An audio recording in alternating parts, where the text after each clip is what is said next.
Sa mga balita po sa lalawigan, mga kapatid, ilang Pilipinong mangingisda, lula ng 20 maliliit na bangka ang patuloy pa rin na pumalaot sa West Philippine Sea sa kabila ng unilateral fishing ban ng China. Ayon sa grupong Pamalakaya, pagpapakita yan ng karapatan sa ating mga mangingisda gayong sakop ng ating exclusive economic zone ng Bajo de Masinloc. Sakop ng fishing expedition ng 20 hanggang 30 nautical miles malapit sa bayan ng Masinloc. Inaasahan namang magtatapos ngayong araw ang pamamalaot ng mga nakiisang mga mangingisda.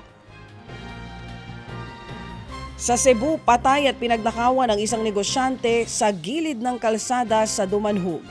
Ayon sa report, 51 anyos ang biktima.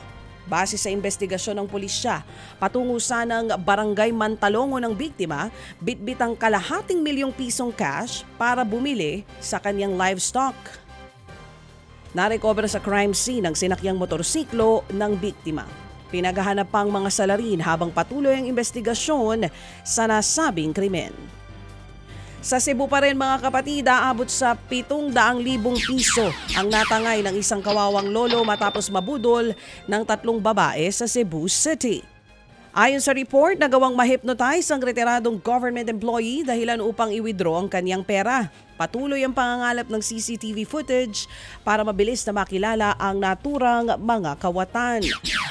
Nagbabala naman ang mga otoridad na huwag makipag-usap o magbigay kaagad ng tiwala sa mga taong hindi naman kakilala. Ted Filon at DJ Chacha ngayon nasa Radyo 5 92.3 News FM Monday to Friday 6 to 10 a.m.